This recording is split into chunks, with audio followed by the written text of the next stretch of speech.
There was this clip about a little less than a week ago in which Channing Parsons ranked Tim Duncan on the all time list higher than Kobe. He was making a statement in which he agreed with Bill Simmons, who said that Tim is ahead of Kobe and he's just not gonna disrespect Tim by ranking him below Kobe. He's not changing his list since his list has always had Tim ahead of Kobe, and that's just not gonna change.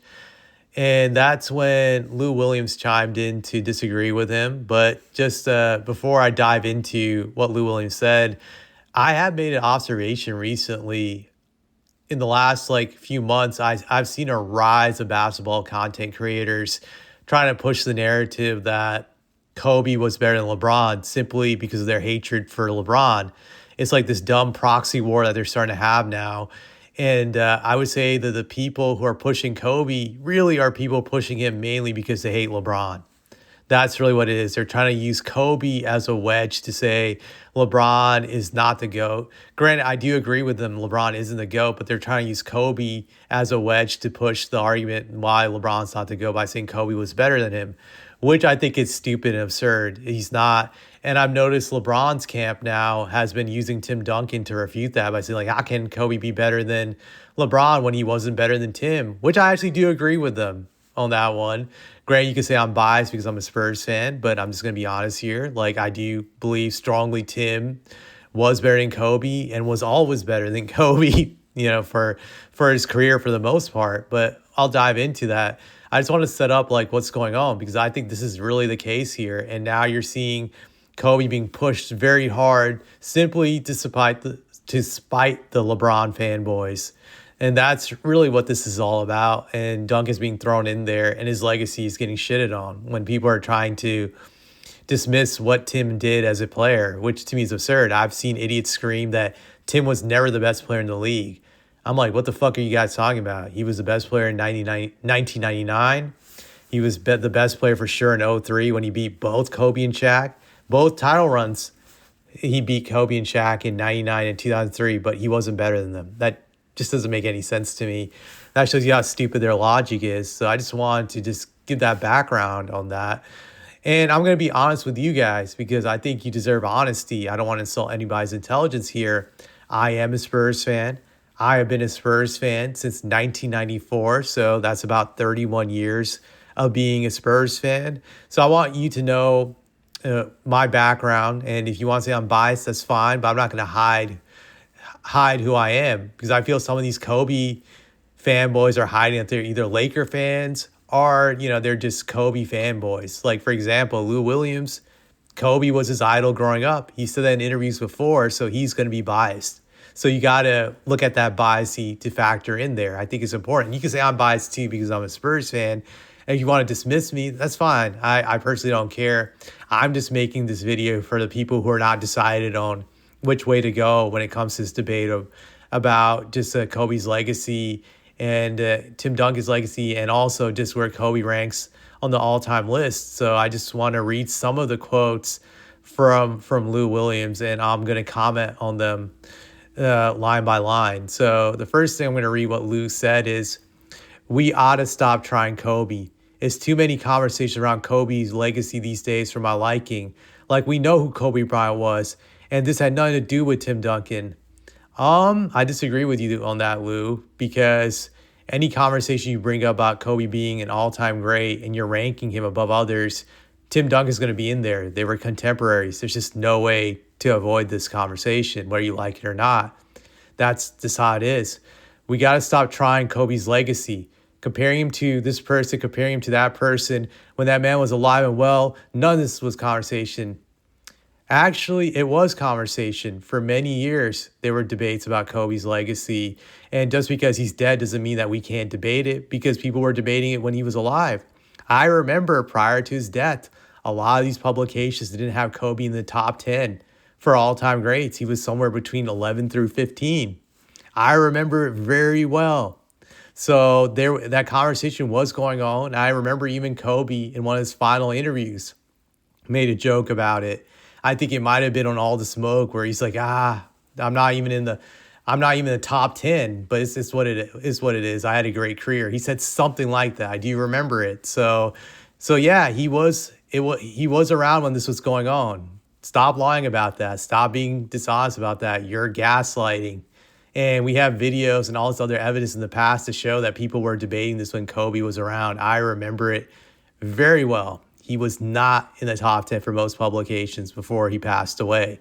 That changed once he passed away, if we're being honest. And now I'm going to read another quote. His legacy wasn't confused who he was, his iconic status, his star status. None of those things were questioned or confused. It was either he was one, he was either two, he was either three, the end. It wasn't about Tracy McGrady. It wasn't about Tim Duncan. It wasn't about any of these people. First of all, I'm going to say that Kobe was never in the debate for top 3 all time. Get the fuck out of here. That's not true, Lou, at all. And secondly, I'm just going to name my top 10 on the top of my head. I've done it in the other videos so people know where I'm going from on this. And it's in no particular order. So here goes. Bill Russell, Wilt Chamberlain, Kareem Abdul-Jabbar, Magic Johnson, Larry Bird, Michael Jordan, Hakeem Olajuwon, Shaq, Tim Duncan, LeBron James. That's my top 10. So Kobe's not greater than any of those 10 players. There's no way you're going to convince me of that. Those 10 players at their peaks were all better than Kobe Bryant. So he's definitely never in the top 3.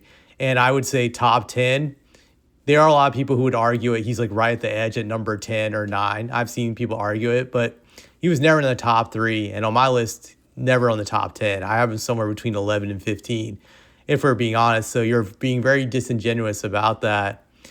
And I'll say one thing about Tim's career. He was compared to Shaq and Kobe throughout his career. He was, because he was competing with them for championships.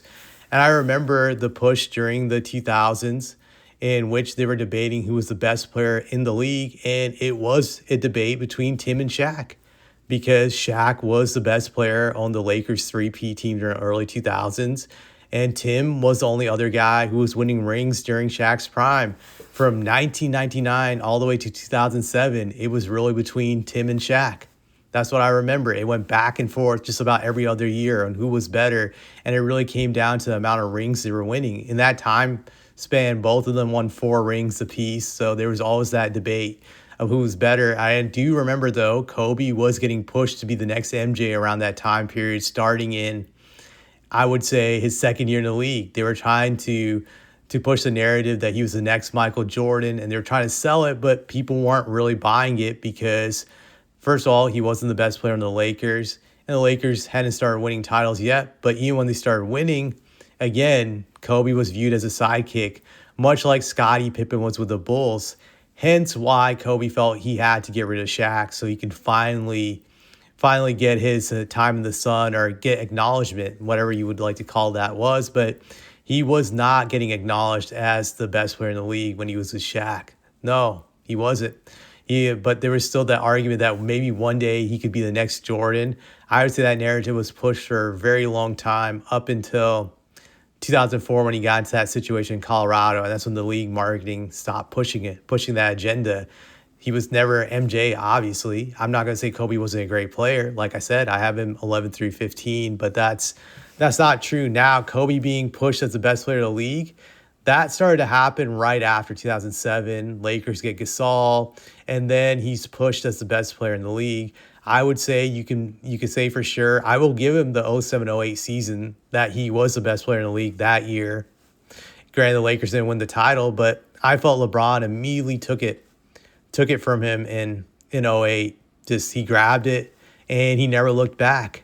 At least for the next, I would say 8 or 9 years, you could say maybe 10 years, that LeBron was the best player in the league. But that I would say at best, Kobe only had it for like 1 year in his career being the best player in the league. Hence why he only has 1 MVP. But I just want to put it in there that Kobe was not really being debated as the best player in the league during the Lakers 3P years, because people dismissed him as a sidekick, and it was really between Tim and Shaq for those several years. Granted, the media hated talking about it because Tim was not a box office personality, but that was really the case in basketball circles. So I think that's a blatant lie, but I'm going to read some more quotes here.